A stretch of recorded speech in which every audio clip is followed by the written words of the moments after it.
Boa noite, pessoal. Me escutam bem? Perfeito.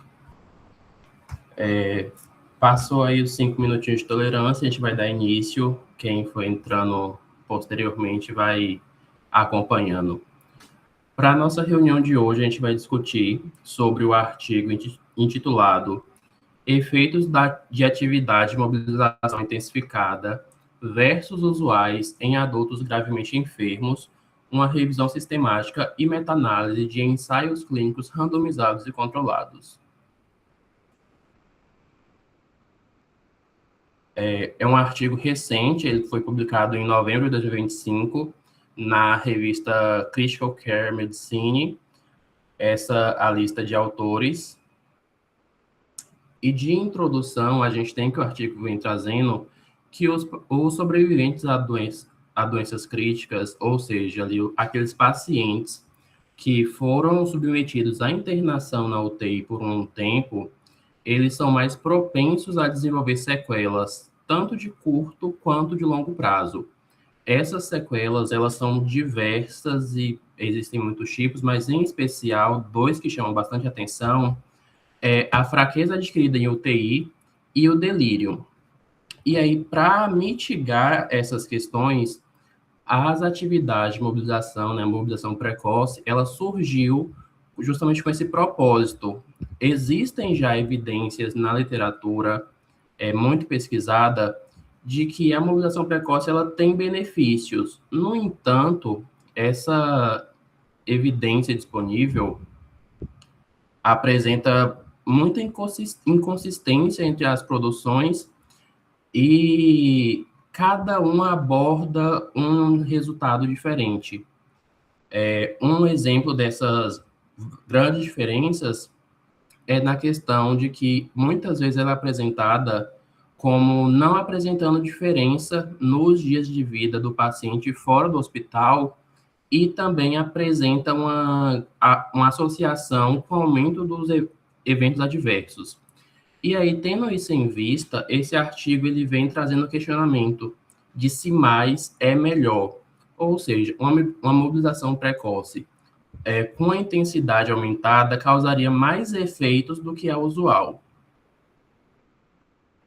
E com isso, o artigo tem justamente o objetivo de reunir as evidências atualizadas sobre os benefícios e malefícios das atividades de mobilização precoce em comparação com o tratamento padrão. E também ele vai explorar se essas abordagens específicas podem ser mais benéficas do que outras, e nessas outras ele vem trazendo a mobilização intensificada, cicloergometria ou atividade de dupla energia. Partindo agora, né, para a metodologia do artigo, ele é justamente, o desenho é justamente uma revisão sistemática e meta-análise, onde foram usados apenas ensaios clínicos randomizados e controlados. A população ali, a amostra, foi de pacientes adultos, ou seja, maior de 18 anos, que estivessem internados na unidade de terapia intensiva. As bases de busca foram a Medline, Embase, Psicoinfo e Cochrane, e essas bases elas foram pesquisadas desde a criação de cada uma até o dia 18 de maio de 2024. Não foram aplicadas, além de não aplicar restrição de ano, não foi aplicada também restrição de idioma. Ou seja, qualquer artigo que fosse ensaio clínico de qualquer idioma foi incluído nessa análise. E para não excluir aqueles ensaios clínicos que ainda não foram finalizados e publicados, também se realizou a busca dos ensaios em andamento na Clinical Trials do .gov. E esse artigo ele investiga vários desfechos, onde o principal dele vai ser a incidência da fraqueza muscular adquirida na UTI, e, além disso, também os desfechos de incidência e duração do delírio, o score do Medical Research Council, que é um score de força muscular, ele gera um índice de até 60, graduando cada parte muscular de 0 a 5, a mortalidade duração da ventilação mecânica invasiva, o tempo de internação tanto em UTI quanto no hospital, qualquer medida funcional, a alta para casa, a medida de qualidade de vida e também a ocorrência de eventos adversos. Na parte da análise, o artigo ele utilizou uma análise sequencial de ensaios clínicos que foi usado justamente para determinar se o tamanho da amostra ele vai ser suficiente para garantir essa significância estatística. E ele fez isso por meio da construção de scores Z cumulativo, que representa ali, a probabilidade de uma variável ter uma distribuição normal padrão, assumir um valor igual ou menor do que uma definição. E para essa análise, os parâmetros de rigor foi o poder estatístico de 80% e o risco de erro do tipo 1 adotado foi de 5%.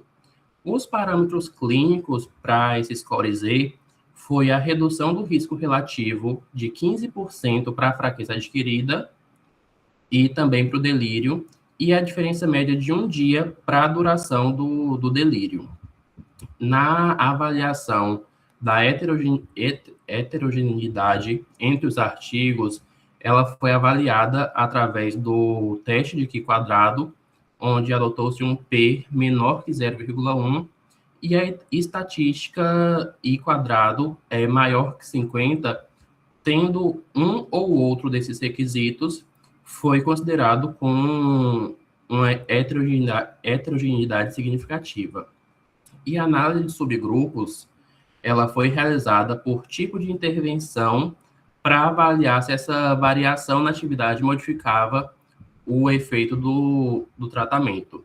E a hipótese pré-definida ali para a investigação foi justamente de que essa mobilização precoce ela apresentaria um efeito maior.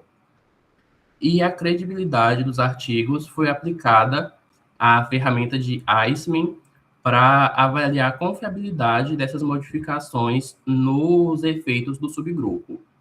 E a análise da sensibilidade foi feita uma reanálise dos dados, excluindo os estudos que foram classificados com alto risco de viés.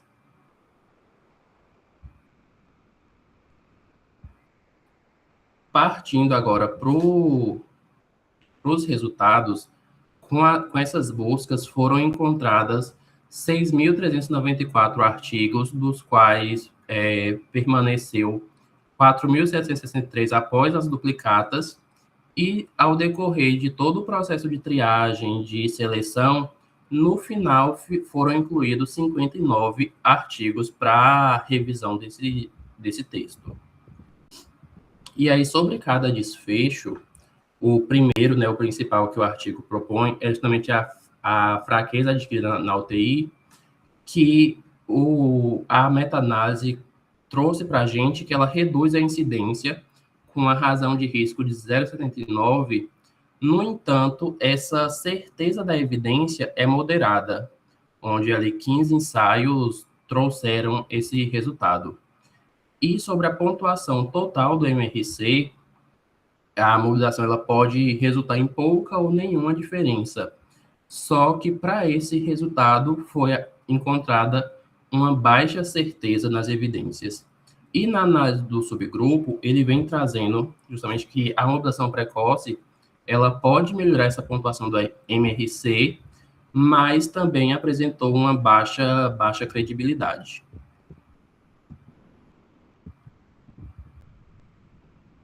Sobre o delírio e a mortalidade, a mobilização ela pode reduzir a incidência do delírio, mas a evidência para esse desfecho ela foi muito baixa, apresentando ali um intervalo de confiança que cruza o valor de 1, partindo de 0,66 até 1,11. Então, ele vem trazendo que essa evidência não é tão ali considerável. E na análise do subgrupo, a mobilização gera a maior diminuição na incidência. E na duração do delírio, vem trazendo que pode reduzir em até 1 dia, 34, só que também o nível de evidência foi de baixa certeza. E sobre a mortalidade na UTI e no acompanhamento, vem se trazendo que essas evidências elas demonstram pouca ou nenhuma diferença no efeito, novamente com a certeza baixa e muito baixa. E no tempo de ventilação mecânica e no tempo de internação, a duração da ventilação, ela provavelmente reduz em 1,7. Nesse caso, já tem uma evidência de nível moderado, então traz ali uma maior confiança e evidência de fato para esse desfecho. E na análise subgrupo, vem que a mobilização, ela provavelmente gera a maior redução, só que aqui no subgrupo foi a certeza muito baixa. Na permanência de UTI, ela pode gerar uma ligeira redução de aproximadamente 0,98 dias, com a certeza baixa, e a internação hospitalar, apesar de também ter uma certeza baixa, ele vem trazendo que apresenta uma redução de até 1,08. Sobre agora a funcionalidade e a qualidade de vida pós-alta, na capacidade de exercício, que foi avaliada através do teste de caminhada de 6 minutos, ele provavelmente aumenta essa distância do teste com a diferença média de aproximadamente 28,6 metros, e apresenta uma certeza moderada, então já é um resultado mais interessante, assim, nesse quesito pós-alta. E no estado funcional, que foi avaliado através da escala de CATS, ele resulta num aumento do estado funcional de forma mais geral, e isso foi retratado ali em 27 ensaios, com um N ali de amostra de 3.033 pessoas. E a alta para domicílio, ela aumenta essa probabilidade da alta ser direta para o domicílio e não para um centro de cuidado de longa duração. Aqui ele apresenta uma evidência baixa também, e ainda na qualidade pós-alta da UTI, ele traz esse resultado de melhora da qualidade de vida. Aqui ele já tem trazendo novamente essa certeza moderada. E sobre a ocorrência de eventos adversos, a mobilização ela resulta em pouca ou nenhuma diferença sobre essa ocorrência, e na análise de subgrupos, ela pode ter uma associação mais forte com risco de eventos adversos. Esses eventos, eles foram avaliados aqui em riscos mecânicos, que seria a extubação não planejada, que ele não aumenta o risco, aqui novamente com a certeza moderada, e a razão de risco de 0,93, e também a remoção acidental de catéter, que ele não apresentou pouca ou nenhuma diferença. Ambos aqui, essa certeza moderada, ele apresenta para a gente essa maior segurança da mobilização, enquanto paciente internado que não tem se atrapalhar com os equipamentos utilizados. E sobre riscos hemodinâmicos e cardiovasculares, a mobilização ela pode causar um leve aumento do risco de arritmia, com a razão de risco de 2,23, e o risco absoluto de mais 1 a cada 100 pacientes, e aqui também uma certeza moderada.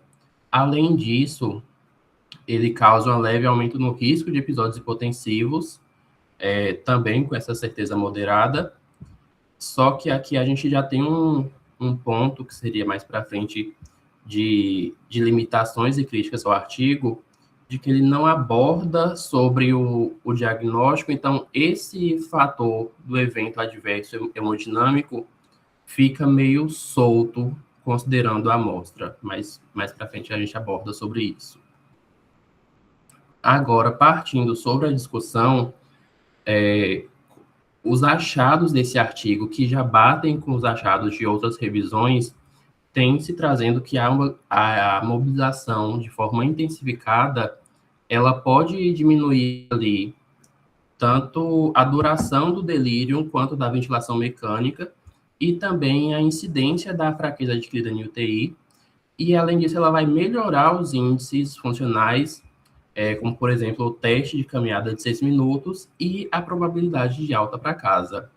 Na parte de eventos adversos, não houve uma diferença significativa, né, entre os subgrupos, e o estudo, como um todo, apresenta uma heterogeneidade no grupo de comparação e nas intervenções.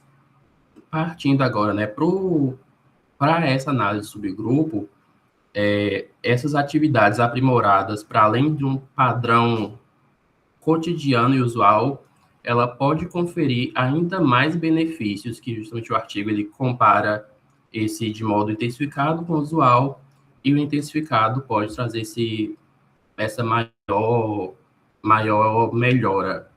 E os resultados do subgrupo de maior melhora são consistentes também com revisões feitas anteriormente, que vão demonstrar os benefícios dessa mobilização precoce e vão levantar outra questão. Para esse, foi-se de mais é melhor, mas aqui no final ele vem trazendo se a chave da melhora ela vai consistir na exposição mais precoce a essas atividades do que necessariamente na intensidade, ou seja, mais cedo seria mais interessante do que mais forte. O artigo também apresenta um ponto sobre conceituação que até entra em uma limitação desse artigo. A literatura sobre mobilização precoce atualmente é muito pesquisada, mas não se tem uma definição exata sobre o que é mobilização precoce. O artigo vem trazendo também que esses detalhes do que constitui a AMP permanecem uma lacuna, e é um palco de pesquisas futuras bastante interessante, justamente por ser um tema mais emergente, de ter muitas pesquisas sobre e não ter essa definição clara. E aí, no contexto dos estudos incluídos nessa análise, a maior parte envolveu ali protocolos progressivos de mobilização, a minimização da sedação, a fisioterapia diária, uso de faixas de resistência e mobilização direcionada por objetivos e também guiada por pontuação. Entrando agora na parte das limitações do artigo, os próprios autores trazem a heterogeneidade sobre essa abordagem que pode limitar a generalização da implementação, e também, embora o grupo controle ele devesse receber algum nível de mobilização, isso variou muito de um artigo para o outro, o que vai ali limitar essa quantificação e esse aumento ou aprimoramento das atividades. E também teve essa grande diferença, essa heterogeneidade nas abordagens e no grupo controle. Outras limitações, finalizar, de que a conclusão. O artigo ele conclui que essas atividades de mobilização intensificada, elas provavelmente reduzem a incidência da fraqueza muscular adquirida na UTI, pode reduzir a duração do delírio, com pouca ou nenhuma diferença no risco de eventos adversos. E, além disso, essa revisão ela vai levantar a questão de se a chave da melhora desses resultados está na exposição mais inicial do que no aumento da intensidade. A referência do artigo e obrigado pela atenção. Antes de abrir a discussão para vocês, eu queria só trazer alguns pontos sobre minha percepção sobre o artigo, que pode ser observação de alguns de vocês também, que foram 3 pontos. O primeiro, que foi até abordado sobre a conceituação de mobilização. Por mais que se tenha muitos artigos sobre a temática, a definição clara está incerta. E aí, nesse ponto, eu senti que esse artigo em si peca um pouco também, porque ele se propõe a investigar a diferença da mobilização intensificada contra a usual, só que ele não vem trazendo o que seria essa mobilização intensificada. Na introdução dele, quem leu deve ter percebido, é uma introdução bem generalista que não fala sobre o ponto principal do artigo. Eu senti esse ponto que eu fui lendo, chegou na metade do artigo, me deu start de, sim, tá vendo mobilização intensificada, mas o que seria? Voltei na introdução e, de fato, não tinha essa definição do que era. E aí, outro ponto que foi achado, que eu destaquei na parte de eventos adversos hemodinâmicos, ele trouxe esse ponto dos eventos adversos, mas o artigo não avalia a causa da internação, o diagnóstico. Então, ele avalia esses pacientes em UTI, só que pode ser que um está ali por um evento cardíaco, o outro por um evento neurológico, em diferentes graus, em diferentes graus de complexidade. Então, necessariamente, a mobilização para um não vai ter o mesmo efeito para outro. Além de não ter o mesmo efeito, não vai causar esses mesmos riscos. Então, se ele trouxesse essa classificação quanto a risco e causa do paciente, acho que seria uma abordagem mais interessante. E, por fim, só outro ponto, não sei se vocês repararam também, mas foi uma coisa de destaque na discussão do artigo. Do que a gente já conhece de artigos de revisão, a gente imagina que na discussão ele vai abordar bastante sobre o que foi encontrado nos resultados. Só que aí nesse, a percepção que eu tive foi que ele passou rápido demais na discussão, foi uma coisa que ele repetiu os resultados sem aprofundar sobre.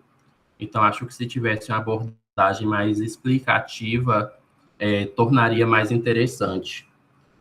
E aí, dito isso, deixo aqui aberto agora para comentários, observações, dúvidas de quem tiver. Professor Rodrigo, se quiser falar algo também.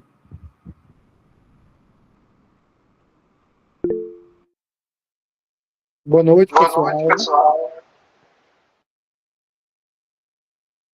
Parabéns, Gabi. Excelente apresentação. Vamos puxar essa discussão. Acho que Davi abriu o microfone. O pessoal pode ir se inscrevendo aí, levantando a mãozinha. Davi, se quiser falar, pode ficar à vontade, querido. Não, eu ia tirar dúvida, mas ele já acabou tirando no pós-apresentação, que era sobre essa mobilização intensificada. Se era, tipo, mobilizar mais vezes, se era atendimento ali mais no limite ali, no monitoramento na UTI. Só que aí ele acabou falando que o artigo não traz muito sobre a definição, que foi o que ficou vago, assim, quando eu estava lendo, entendeu? Que o artigo não explica direito. Mas ele também não soube. Certo. Boa noite.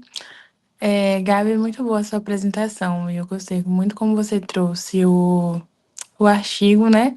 E essa sua reflexão no final tocou muito no assunto do que eu estava refletindo também na leitura. E aí, eu achei muito interessante, né, que essa questão da heterogeneidade refletiu, inclusive, na questão da análise. Então, se você pegar a última figura, né, que ele faz um novo gráfico de floresta lá da meta-análise, E eles tiram, né, os estudos que foram diferentes, que estavam afetando a heterogeneidade, e ele acaba perdendo também o efeito do resultado, né, que teve ali no delírio, na questão da força. Então, isso é de se pensar, né? Talvez se tivesse tirado os heterogêneos, né? O tamanho do efeito reduzisse, mas não de fato que ele fosse deixar de existir. Então, eu achei bem pertinente e eu acho que esse quadro aí ele justifica essa questão que você pontuou, né? Porque de fato a gente tem pacientes diferentes e tem intervenções, né?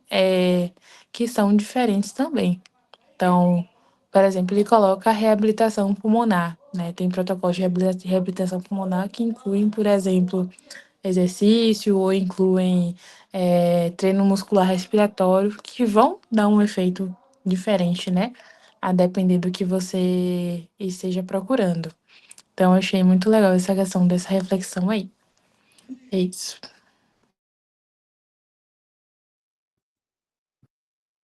Excelente a discussão. Quem mais gostaria de participar? Vitória, Grace, Stephanie está aí também, talvez está gravando, não posso falar. Yasmin, Elis, Vitor, Júlia, Ana, Jéssica, Celton. Podem ficar à vontade, pessoal. Milary, Enzo, Nêmia, Tayla, João, Isis, Silas. Tem outro João aqui, outro Vinícius, Jennifer. Podem ficar à vontade. Se vocês quiserem interromper. Gabi, muito feliz, viu, com o seu desenvolvimento, né? Talvez se você assistir uma gravação de uma apresentação sua há 1 ano e meio atrás, você vai perceber, né? Sua evolução, a gente só evolui realmente treinando, se expondo, né?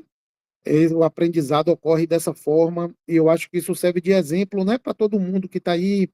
Às vezes fica com vergonha de abrir o microfone, às vezes a gente se acha menor, pequeno, incompetente, enfim, né? Não tem nada disso. É só treino. Quando a gente se acostuma, né, a falar em público, quando a gente se desafia, a gente vai melhorando, né? E assim como em qualquer outra atividade da vida. Ninguém aprende a dirigir de uma hora para outra, ninguém aprende a andar de moto de uma hora para outra, ninguém aprende a cozinhar de uma hora para outra, e ninguém aprende a ser um bom profissional de uma hora para outra. Requer treino, né? Requer estar presente nas discussões, participando das atividades, se aprofundando. Aos poucos você vai ganhando, né, esse corpo, essa robustez, né? Então, Gabriel não chegou com uma apresentação dessa de uma hora para outra, né? Se a gente for contabilizar aqui, Gabriel ele já apresentou diversos trabalhos aqui, né? Tá sempre abrindo o microfone dele, falando, né? Vencendo a timidez, correndo atrás, né? E conseguindo, né, de uma forma sucinta, rápida, apresentar um trabalho relativamente complexo para o grau de formação atual dele, né? Então ele já está à frente de muitos colegas dele que às vezes não tem condição de fazer uma leitura, né? Identificar problemas e ter uma visão crítica de um trabalho, né? De certa forma complexo, né? Para um estudante de graduação. Então, parabéns. Se alguém quiser falar, viu, pode me interromper a qualquer momento. Um ponto importante, né? Sempre que vocês lerem um trabalho, é fazer essa análise que Gabriel fez aí no final, né? Tentar fazer uma análise crítica. E como norteador da análise crítica, sempre pergunte assim, ó, esse trabalho ele muda alguma coisa na minha prática? Então, quando a gente lê um estudo, né, nenhum estudo é perfeito, tá certo, pessoal? Não é porque a gente está se aprofundando aqui num estudo específico que quando você vai tomar uma decisão sobre qualquer outro aspecto da sua vida, se você tivesse a curiosidade de pegar um estudo que ampara aquilo dali, você ia ver que o estudo é cheio de problema. Habitualmente a gente não faz isso, né? Frequentemente eu dou alguns exemplos aqui, por exemplo, você pega uma propaganda de um tênis, aí você começa a correr, você compra logo um tênis de R$ 1.000. Se você for pegar os estudos sobre tênis, você vai ver que você tem vários problemas naqueles estudos. E talvez não valha a pena, porque um de 300 faz a mesma coisa do que o de 1.000. Quando você vai trocar a lente do seu óculos, o cara da ótica, ele te engana, ele vai colocar uma lente X de especial com proteção azul e você compra aquela ideia, né? Vocês usam aqui creatina, whey, um monte de coisa que não traz benefício praticamente nenhum. Se você for olhar esses estudos, você vai ver que, além de não trazer benefício nenhum, às vezes não tem nem como avaliar a certeza desses estudos. Nesse caso aqui, vocês já estão vendo algumas variáveis, né, com moderada certeza quando a gente está avaliando.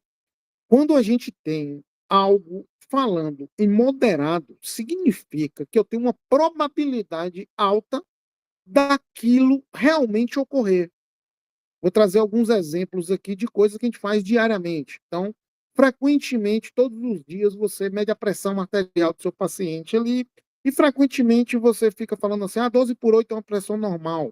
Se a gente for observar, as últimas diretrizes já começaram a apontar problemas nisso daí. Observa que são medidas que a gente avalia há pelo menos uns 100 anos.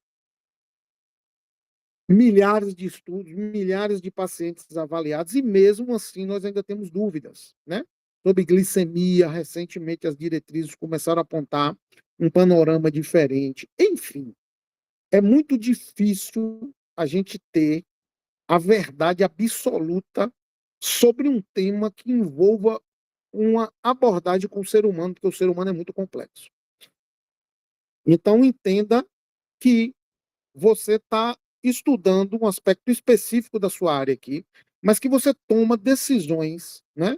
Todos os dias você toma milhares de decisões, você compra milhares de ideias por aí, que as pessoas te vendem e que às vezes a gente não tem certeza nenhuma sequer se aquele negócio funciona, né?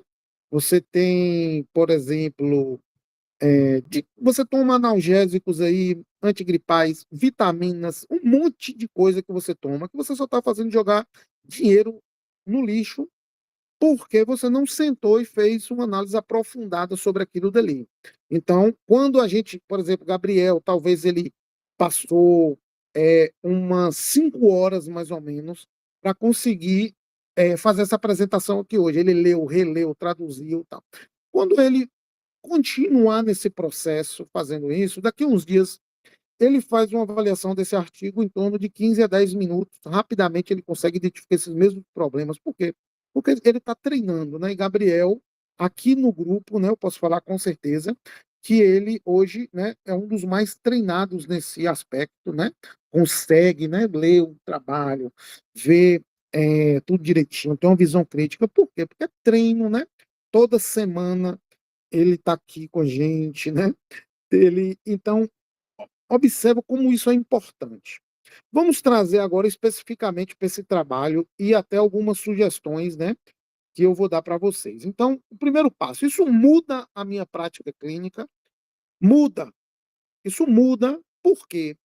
Porque eu já tenho um conjunto de evidências que estão me mostrando uma direção num sentido, não é perfeito ainda, não é perfeito. Por que não é perfeito? Daqui a pouco a gente fala um pouquinho, né, por que a gente ainda tem esses problemas.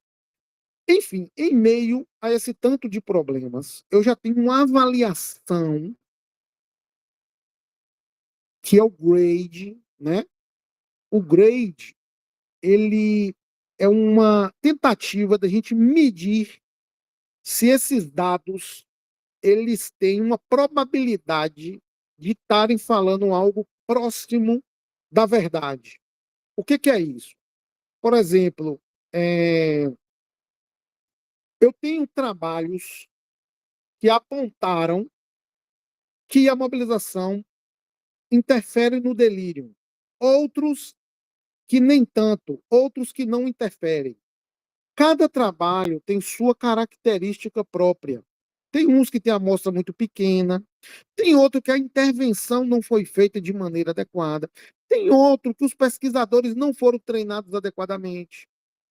Enfim, cada trabalho teve seu problema. O grade vai tentando reunir essas informações dos trabalhos e de algumas medidas dos trabalhos para nos dar uma inferência sobre se aquela informação ela se aproxima um pouquinho da verdade. Olha que interessante, né? A maior parte das intervenções, por exemplo, que vocês fazem na vida de vocês, jamais algum autor sentou e aplicou o grade. E mesmo assim, a gente lê uma conclusão de um trabalho e acredita naquilo. Então, hoje, por exemplo, uma das primeiras coisas que eu faço nos trabalhos que eu estou olhando é se ele avaliou o grade dos artigos e se ele avalia, né, o grau de certeza disso daí. Poxa, quando o cara fala que algo tem uma moderada certeza, é porque está apontando naquele sentido. Então, eu jamais posso deixar um paciente hoje de ser mobilizado na UTI. Então, eu cheguei da UTI agora, há uns 15 minutos, né? E uma das principais atividades que eu fiz hoje a tarde toda foi estar mobilizando os pacientes. Eu tenho certeza de que isso traz benefício, que esse paciente vai ficar um dia a menos internado, que ele vai ficar um dia a menos em ventilação mecânica, que eu vou reduzir o delírio dele, que eu vou melhorar a fraqueza dele, que ele vai caminhar melhor lá na frente. Não, eu não tenho essa plena certeza. Porém, eu tenho uma probabilidade maior.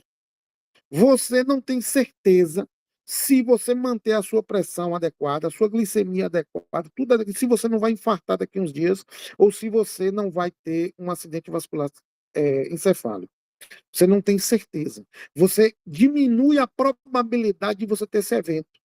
Então, o que a gente está observando aqui? Que a gente tem uma certeza moderada que uma intervenção que a gente faz dentro da UTI possa trazer benefícios para os nossos pacientes. E hoje a gente já pode estender essa discussão, porque antigamente a gente discutia muito do ponto de vista musculoesquelético. Então, qualquer fisioterapeuta que você for perguntar, por que faz exercício ali na UTI? O cara vai por causa de força, por conta disso, por conta da... Hoje, além disso, nós temos uma visão cognitiva da coisa. Olha que interessante. Então, já amplia o meu racional. Além dos benefícios relacionados ao músculo, pode ter algum benefício relacionado à parte cognitiva do paciente. Fazer delírio em um paciente hospitalizado é algo muito grave. Significa que o enclausuramento ali, que as drogas, que as intervenções, que está preso naquele ambiente, está causando problema no neurônio do cara. Então, olha que coisa interessante. Além disso, hoje, você tem condição de dizer que existe uma probabilidade de você reduzir custos de um paciente hospitalizado. Por quê? Porque quem fica mais tempo em ventilação mecânica, quem fica mais tempo internado, traz um custo muito grande. Apesar de você olhar aí em torno de um dia, né? 2 dias, a gente não tem certeza disso, mas mais que um dia, parece, né? Um dia e pouco ali, parece que 1, alguma coisa dia, 1,08 dia. Só um dia de internação numa UTI, né? Não vou nem falar internação aqui, eu vou falar só um lençol em cima de um leito de uma UTI, só para existir aquele leito ali. Aquele leito gasta em torno de R$ 4.000. Qualquer outra intervenção que você faz naquele paciente ali, essa conta sobe para em torno de R$ 100.000 rapidinho. Se ele precisar de um oxigênio, de uma droga específica, não sei. Enfim, então a gente já está olhando aí, né? Além do músculo, a gente está olhando para a cabeça do ser humano e está olhando para o bolso da instituição. Então, isso é muito interessante, é uma área muito promissora, né, de estudo, é uma área que a gente precisa melhorar. Então, a primeira pergunta que você faz quando você lê um estudo, né, deixe de ler as conclusões dos estudos apenas, né, tenta se aprofundar um pouquinho mais, vá treinando nisso que você vai ficar muito bom. Uma outra coisa é a tradução do inglês, tá certo? Tenha um cuidado com essas traduções completas. Não estou falando que Gabi fez isso, tá certo? Mesmo se você for traduzindo devagarzinho, você pode incorrer em alguns erros. Só para a gente poder, né, esse artigo ele dá até esse exemplo para a gente bem legal. O artigo ele traz a palavra enhanced. Enhanced, normalmente, né, se você traduzir ela, vai dar intensificado. Porém, se você colocar num contexto específico desse trabalho, principalmente dentro de outros momentos que essa palavra aparece no texto, e Gabi, inclusive, na hora que ele pegou lá na discussão, ele falou o termo aprimorado, né? Para esse tipo de estudo, a tradução melhor é mobilização aprimorada, né? Por quê? Porque intensidade é uma variável muito específica, né? Até Davi ia questionar sobre isso, né? Isso trouxe também dúvidas para Gabriel na apresentação dele. Então, quando eu li esse trabalho a primeira vez, eu também fiquei com essa mesma dúvida, só que eu falei, por que que os autores não colocaram, né? Intensivity seria talvez a palavra mais próxima para chamar uma mobilização intensificada, né? É, é, se você. Aí o que foi que eu fiz, né? Eu coloquei no chat GPT, coloquei na inteligência artificial, fui perguntando. Também não tenho muitos problemas com inglês, tá certo? Não sou um expert, não. Só fiquei curioso nisso, né? E comecei a bater um papo e entendi, bater um papo com as inteligências e entendi que a melhor tradução é aprimorado. Por que, que é aprimorado? Observe o que foi feito nesse trabalho. Um grupo, hoje, nenhum paciente fica sem fazer exercício dentro da UTI. E ponto. Por quê? Porque todas as evidências estão apontando na direção que fazer exercício no paciente na UTI traz benefício. E ponto, né? Já está comprovado que ficar parado é maléfico. Então, um ser humano ficar parado na UTI é maléfico para ele para caramba. Fazer exercício aponta para uma direção de que traz benefício. Agora, se eu pegar esse conjunto de exercícios e aprimorar isso, ou seja, não é mais só um cuidado usual, eu faço exercício de qualquer jeito. É um exercício que tem uma orientação, é guiado por metas, é guiado por objetivos. Então é isso que a gente tem que pensar. Não necessariamente é para você intensificar esse trabalho, aumentar o número de vezes só, não é fazer exercício mais difícil, botar o paciente para cansar mais. É você trazer um conjunto de exercícios que você pense numa sistematização e você aprimore esse conjunto de exercícios, tá certo? Então você vai pegar esse paciente, né? Eu vou dar um exemplo. O paciente está sendo mobilizado ali na sua instituição. Você vai observar, né, qual é a característica do protocolo que está sendo utilizado e você vai tentar melhorar isso. Melhorar em termos de quê? Será que esse paciente não consegue ficar mais tempo? Será que eu não consigo fazer mais vezes ao longo do dia? Será que eu não consigo estabelecer metas para minha equipe? Por exemplo, amanhã ficar sentado, depois de amanhã ficar em pé, amanhã andar ao redor do leito, amanhã andar 10 metros, amanhã andar 20 metros, Então, se você entrar nos estudos que foram incluídos, né, você vai observar que a maior parte dos estudos, apesar de ser uma bagunça isso ainda, isso é um problema que aos poucos, né, a nossa geração vai tentar resolver fazendo estudos com melhor qualidade. Mas cada trabalho daquele tentou mobilizar os pacientes de uma maneira mais organizada do que os serviços mobilizam. Então, se você for nas UTIs hoje em dia, você vai observar que as UTIs têm um cuidado que é chamado de cuidado usual. E você hoje pode implementar alguns cuidados que você pode chamar de aprimorado. Então, vamos aprimorar os protocolos de reabilitação do meu serviço. Ou seja, é como se você, hoje, bebe água de maneira usual. Grace acorda de manhã, quando ela tem sede, de vez em quando ela bebe uma aguinha, ela sabe que é importante. É diferente de Vitória, que pega, calcula o peso corporal dela, e ela chega e fala, pô, eu tenho que beber 3 litros de água por dia. Ou seja, Grace bebe água, Vitória bebe água, só que Vitória está bebendo de uma maneira sistematizada.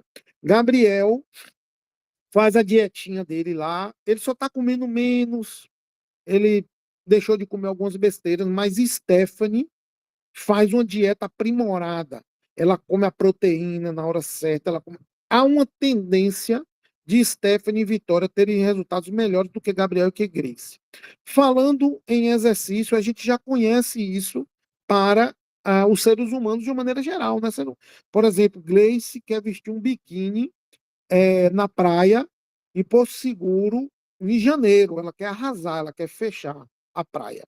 Grace pode ir para academia de qualquer jeito? Não, ela vai aprimorar esses exercícios dela. Ela vai começar a ter um protocolo gradual, ela vai aumentar o tempo dela, ela vai controlar a frequência que ela vai na academia. Na semana que ela for uma vez a menos, ela vai falar: poxa, perdi essa semana. Ela vai aumentar a carga, ela vai aumentar as séries dela, enfim, dentro das variáveis de exercício, ela vai tentar aprimorar. Os trabalhos envolvidos aí, de uma maneira geral, todos eles procuraram aprimorar a experiência do paciente em termos de exercício. Algumas UTIs, né, alguns estudos, eles aumentaram a frequência, outros aumentaram a intensidade, outros aumentaram o tempo de exposição dos pacientes, né? Alguns começaram mais cedo. Enfim, qual o grande problema que a gente não consegue ter uma melhor certeza? Porque os estudos não seguiram uma única linha, né? Então, vamos pegar aqui, poxa, se a gente pensasse agora, pô, todo paciente agora vai fazer X minutos de treino, 5 vezes por semana, com intensidade YX, seria mais fácil a gente verificar essas informações e não ter tanta heterogeneidade assim. A heterogeneidade aí parece, né, que está tanto no perfil de pacientes envolvidos, que são muito diversos, quanto na variabilidade dos protocolos de intervenção. E uma outra coisa importante para a gente pensar, vou até dar um exemplo de uma resenha aqui que vocês devem estar observando nas redes sociais. Às vezes uma empresa chega assim e fala assim: meu tijolo é melhor do que o da concorrência, aí bate bem fraquinho no tijolo dele e bate bem forte no tijolo da concorrência para quebrar. Talvez vocês já devam ter visto esse tipo de propaganda, que é uma resenha, né? Ah, a telha da gente é melhor do que a da concorrência. O cara pega um martelo, bate bem forte na telha da concorrência, a telha da concorrência quebra e bate bem devagar na telha que ele vende. Ou seja, se eu também não medir quanto de exercício usual é feito, eu não consigo ter um contraste entre os grupos. Não sei se vocês conseguem compreender isso. Se não ficou claro, eu repito aqui. O que eu estou querendo ver? Eu estou querendo ver se existe contraste. Eu pego um grupo e trato diferente do outro. Mas vamos supor que eu chego na UTI de Isis. Isis é a coordenadora do serviço. A UTI já é toda organizada. Todos os pacientes fazem um nível de atividade alto. Eu não vou conseguir perceber diferença. Deixa eu dar um exemplo bem específico aqui. Eu falo assim: ó, Yasmin, se você, Vitória, se você toma água adequada, aprimorado, você vai ter resultados melhores do que Grace. Mas eu não medi como é que Grace toma água. E se Grace estiver tomando água top também? No final do mês, quando eu for avaliar as duas, não vai ter diferença nenhuma. Aí eu vou avaliar Stephanie e Gabriel. Falando, né, Stephanie, se você comer a proteína aqui direitinho, sua dieta aqui toda pesada, calculada, você vai ter diferença em relação ao Gabriel, que ele se alimenta usualmente. Aí depois chega no final do mês, a gente vai avaliar Gabriel e Stephanie, não teve diferença nenhuma entre os dois. Aí Stephanie vai falar assim: ah, professor, eu não vou para fazer essa dieta não, porque essa dieta não funciona. Será que é a dieta que não funciona? Ou será que Gabriel não estava fazendo uma dieta usual? Ele podia estar fazendo uma dieta aprimorada também, então por isso que não houve diferença. Então, em vários desses trabalhos, eles foram feitos em centros altamente desenvolvidos e os cuidados habituais não foram medidos, só que as equipes de fisioterapia dos serviços já faziam um trabalho muito top.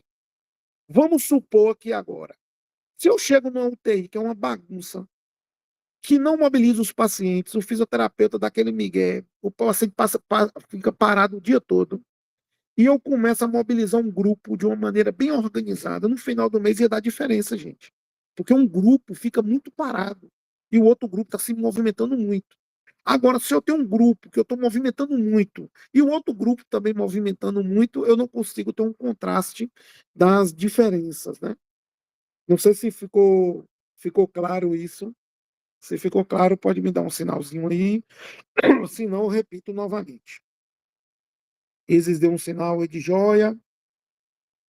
Então, quando eu estou avaliando ensaios clínicos, né, uma coisa importante também é eu perceber se a intervenção ela está ocorrendo. Quer ver um exemplo? Vou dar um exemplo bacana.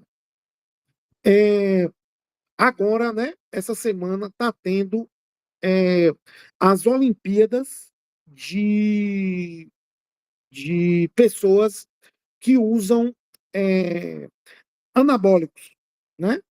Que vai utilizar e hormônios, não tem doping na Olimpíada. O que aconteceu? Nenhuma modalidade bateu o recorde em relação a pessoas que não usam anabólicos, né? Teoricamente. Então, a única modalidade foi os 50 metros de 50 metros da natação. E o cara bateu só alguns milésimos, assim, 10 milésimos, em relação aos atletas que, teoricamente, nas Olimpíadas que a gente conhece, as mais famosas, é proibido o doping. Aí você pode falar assim, Stephanie vai falar assim, então usar doping não melhora a performance de um ser humano. Seria uma conclusão lógica, né? Hoje até, inclusive, o jornal estava passando essa reportagem e a conclusão do jornalista foi essa. Eu posso colocar um tanto de coisa aqui. Quem disse para você que o atleta da Olimpíada normal também não toma alguma substância? Ou a dúvida que gera. Eu posso dar outra pergunta aqui. Será que esses atletas que usam doping, eles têm a mesma carga de treinamento que os atletas olímpicos usuais que a gente tem? Vou até dar esse nome agora aqui. Então, olha o ensaio clínico aqui agora que a gente pode fazer. Atletas olímpicos usuais não têm diferença nenhuma em relação a atletas olímpicos aprimorados. Eu não posso ter essa conclusão porque nenhum recorde mundial foi batido. Porque eu não avaliei esses grupos em profundidade para mim saber se o atleta olímpico usual também não está sendo aprimorado de uma maneira escondida ali. Eu não avaliei o atleta aprimorado para saber se ele treina na mesma condição do atleta olímpico, então eu não tenho como afirmar isso. Eu acho que esse exemplo ficou legal, né? Eu acho que dá para a gente visualizar essa situação entre aprimorado, né? Enfim, é um trabalho, né, muito bom, publicado numa revista top e ainda assim cheio de problemas. Isso também nos faz refletir sobre esse medo que a gente tem de se envolver na pesquisa, de escrever, de ter medo de errar. Não tem que ter medo, tem só que começar. Você está vendo aí um grupo de pesquisadores, né, publicado numa das maiores revistas de terapia intensiva do mundo, né? Uma das mais importantes, como é o fator de impacto. E mesmo assim tem problemas que Gabriel, um pesquisador inexperiente, que está começando a carreira dele agora, já começa a identificar. O que isso serve de exemplo para Gabriel? Serve assim, fala, pô, Gabi, você não precisa acertar sempre não, você só precisa fazer, cara.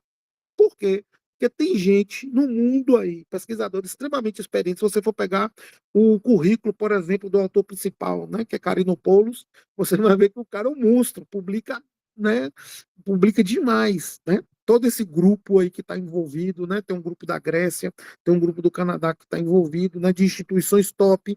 Esses caras têm grande financiamento para publicar. Enfim, mesmo assim, faz uma discussão que ainda não é tão lapidada. Gabriel, na discussão dos trabalhos dele, ele vai lapidar mais, ele vai melhorar, ele vai descrever melhor a metodologia dele para deixar mais claro. Olha que legal. Então, Vitória, Elis, Yasmin, todo mundo que está aqui, às vezes fica pensando, ciência é muito difícil, esse negócio de Z-score que Gabriel falou, esse negócio de IP, eu não estou entendendo, esse intervalo de confiança, esse tanto de nome doido. É só você ir devagarzinho, se aproximando, fazendo, né? Daqui para frente nós vamos ter as apresentações dos grupos. Tem grupos ainda que não se formaram, tem grupos que estão parados. Isso serve de exemplo para a gente começar a dar o pontapé inicial, escrever uma linha, pelo menos. Se eu escrevo uma linha, eu aumento a probabilidade daquilo virar duas linhas. Que aumenta a probabilidade de virar 3, de virar 4, de virar 10, daqui a pouco vira um artigo que você publicou. E, na nossa discussão passada, né, a professora Lívia deixou bem claro a importância de publicar um estudo, né? Ninguém levantou a mão aqui, eu fui falando desenfreadamente. Podem ficar à vontade, pode me interromper, tá bom? Quem quiser falar aí pode ficar à vontade. Celton, Jéssica, contribuições aí. O pessoal tá tímido. Gabi, tá nativa aí? Tô sim, professor. O Vitor abriu o microfone. Quer falar, Vitor? Não, é que o que eu achei interessante no artigo, né, que eu tinha anotado uma observação assim, foi que o que eu vi que a mobilização intensificada ela vai diminuir a duração do delírio, a duração da ventilação mecânica e a incidência de fraqueza muscular adquirida na UTI, além de melhorar os índices funcionais, incluindo o teste de caminhada de 6 minutos e a probabilidade de alta para casa, de alta hospitalar para casa. Aí eu vi isso, essa informação. Massa, massa.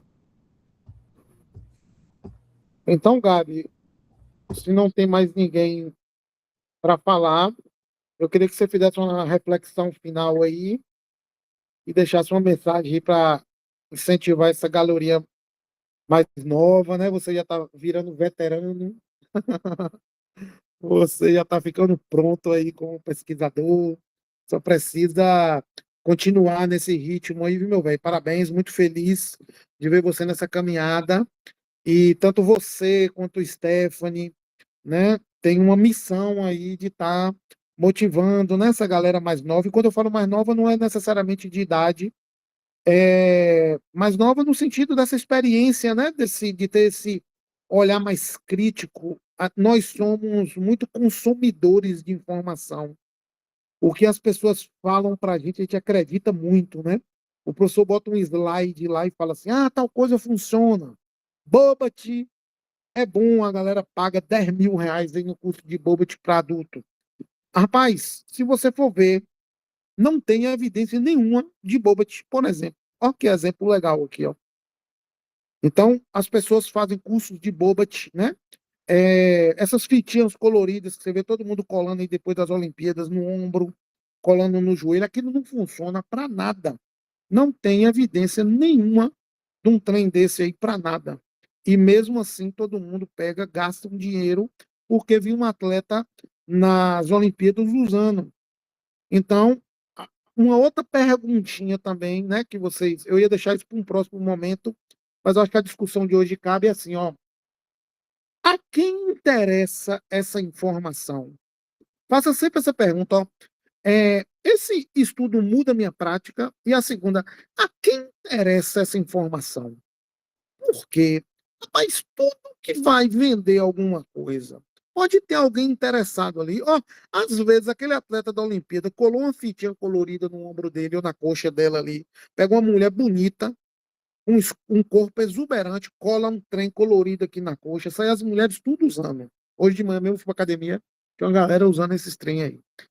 Rapaz, você consegue perceber que talvez uma pessoa patrocinou ela, deu um dinheiro para ela colar aquele negócio nela, para um monte de besta depois comprar. Então, assim, a quem interessa, às vezes interessa uma empresa, né?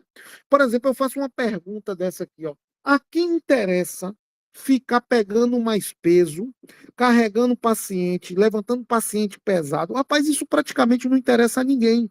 Não tem um aparelho envolvido nessa parada aí, ó. Existe uma probabilidade desse negócio realmente funcionar, porque é só fazer exercício. Agora, quando eu vou ler um artigo de eletroestimulação, quando eu vou ler um artigo que precisa usar um aparelho, eu já me preocupo mais, porque eu falo assim, rapaz, pode ter uma empresa patrocinando isso daqui.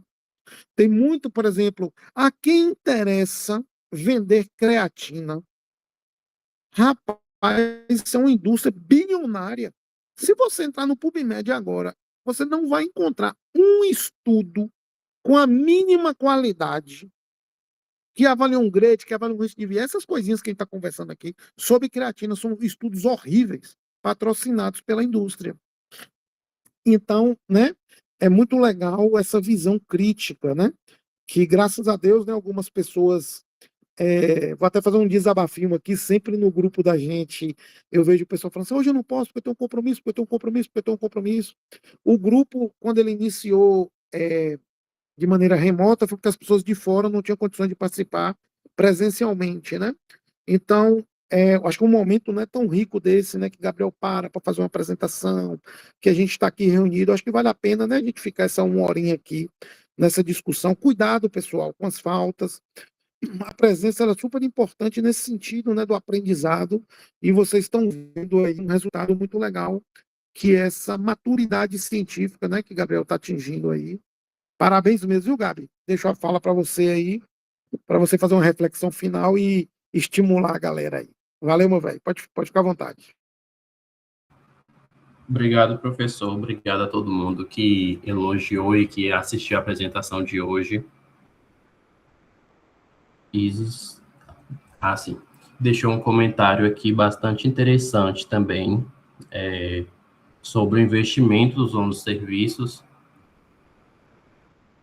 Mas dando seguimento aqui, um ponto de muito reflexão para a gente é que nunca é cedo para começar a se envolver nessa parte de pesquisa.